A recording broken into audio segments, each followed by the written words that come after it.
Everyone wants to become consistent. You want to wake up early every day. You want to start exercising regularly. You want to work on your goals without losing focus.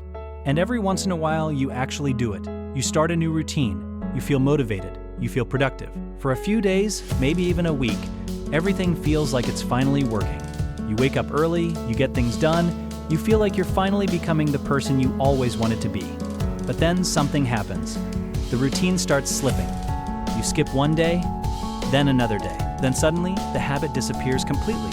And you're left asking yourself the same frustrating question again. Why can't I stay consistent? Most people immediately blame themselves. They think they lack discipline, they think they're lazy, they think other people are simply stronger mentally. But the truth is much more complicated. Consistency isn't just about willpower. In fact, the human brain is naturally wired to resist consistency in many situations. That means the problem isn't just you, it's the way your brain works. And once you understand the psychology behind this, consistency stops feeling like an impossible struggle. Point number 1, your brain is designed to chase easy rewards. To understand why consistency feels difficult, we need to look at how the brain evolved. For most of human history, survival was extremely difficult. Food was scarce, danger was everywhere, energy had to be conserved. Because of this, the brain developed a very simple rule. Choose the easiest reward with the least effort. If early humans found food easily, that was good. If they could conserve energy, that was even better. So the brain evolved to constantly search for quick rewards. And every time something rewarding happened, the brain released a chemical called dopamine. Dopamine is often misunderstood. It isn't just the pleasure chemical. It's actually the chemical that motivates you to repeat behaviors that lead to rewards. In the past, this helped humans survive. But in modern life, something has changed dramatically. Today, rewards are everywhere. Your phone can give you entertainment instantly. Social media gives you endless novelty. Short videos give you constant stimulation. Every scroll, every notification, every video releases small amounts of dopamine. Your brain quickly learns something important. Easy rewards are always available. So when you try to do something difficult, like studying, exercising, or building a business, your brain starts comparing the effort. On one side you have hard work, delayed results, slow progress, and on the other side you have instant entertainment, immediate dopamine, zero effort. So your brain asks a simple question: why struggle when easier rewards exist? This is why consistency feels like a constant battle. But this is only the first psychological trap. The second reason people fail at consistency is even more common. Point number 2, motivation is temporary. Many people believe consistency is simply about staying motivated. They watch motivational videos, they read inspiring quotes, they wait for the feeling of excitement before starting. And when motivation is high, everything seems easy. You wake up early, you work harder, you feel unstoppable. But motivation has one major flaw. It's emotional. And emotions are unpredictable. Some days you feel energized. Other days you feel tired.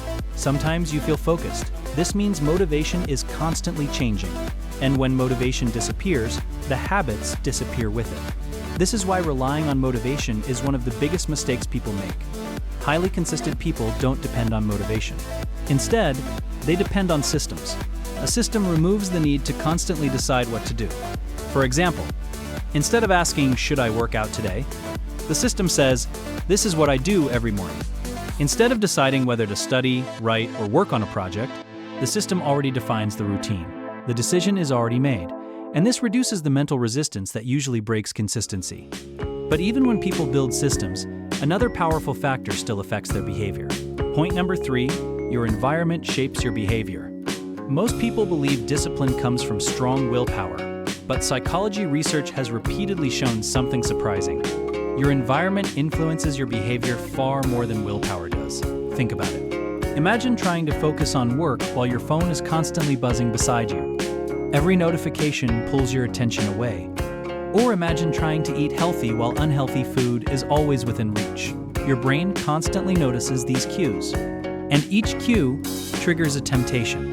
Over time, resisting these temptations becomes exhausting. This is why successful people rarely rely on willpower alone. Instead, they design environments that make good habits easier. For example, they remove distractions from their workspace. They place healthy food in visible places. They keep their phones away while working. These small environmental changes reduce friction. And when good habits become easier than bad habits, consistency naturally improves. But even if you understand all of this, one final psychological challenge still remains. Point number 4. Progress is invisible in the beginning. One of the biggest reasons people quit is simple. They expect results too quickly. You start exercising regularly. After a week, your body looks the same. You start studying harder. After a few days, your knowledge doesn't feel dramatically different. You start working on a long-term goal. And progress seems painfully slow. At this point, the brain starts questioning the effort. Is this even worth it? Is anything actually changing? This is where most people give up. But the reality is that meaningful progress almost always starts invisibly. Think about a seed planted in the ground. For weeks, nothing appears on the surface, but underground, the roots are growing. The same thing happens with habits. At first, progress feels invisible, but beneath the surface, something important is happening. Your brain is building new patterns, new routines are forming, and once these patterns strengthen, consistency becomes much easier. The key is surviving the early stage when progress feels slow, because once momentum builds, everything starts accelerating. Point number 5. The identity trap most people never notice. There is one final psychological reason many people struggle with consistency, and it has nothing to do with motivation, discipline, or even distractions. It has to do with how you see yourself. Every person carries an internal identity, a set of beliefs about who they are.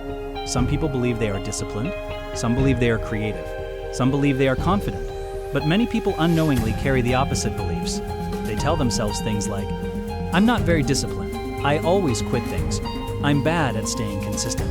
At first, these thoughts seem harmless, but over time, they become part of your identity.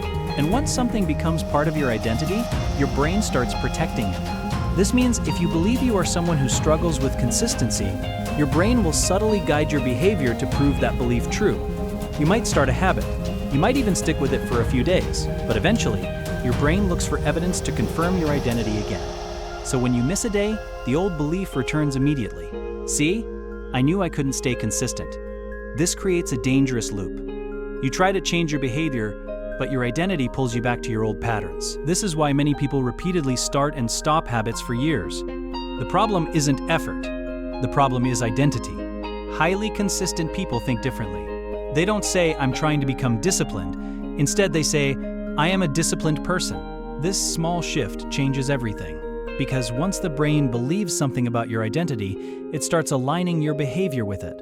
When a disciplined person misses a workout, they don't quit. They simply return the next day, because quitting would contradict their identity. So if you want to become consistent, the goal isn't just to build habits. The goal is to slowly change how you see yourself. Each small action becomes a vote for the person you want to become. Each time you show up, even when it's difficult, you reinforce a new identity. And over time, that identity becomes stronger than your old habits. When that happens, consistency stops being a struggle. It becomes part of who you are. Here's the final takeaway. Consistency is not about forcing yourself to work harder. It's about understanding the psychology behind your behavior. Your brain naturally prefers easy rewards. Motivation is temporary. Your environment shapes your actions. And real progress always feels slow in the beginning. When you understand these principles, consistency stops feeling like an impossible challenge. Instead, it becomes something you can design. Because discipline isn't about being stronger than everyone else. It's about making the right actions easier than the wrong ones. Let's wrap this up. Most people spend years searching for motivation. But the people who truly succeed understand something different. They don't chase motivation. They control their environment. And they keep showing up even when progress feels invisible. Because once consistency becomes automatic, success is no longer a matter of luck. It becomes a matter of time.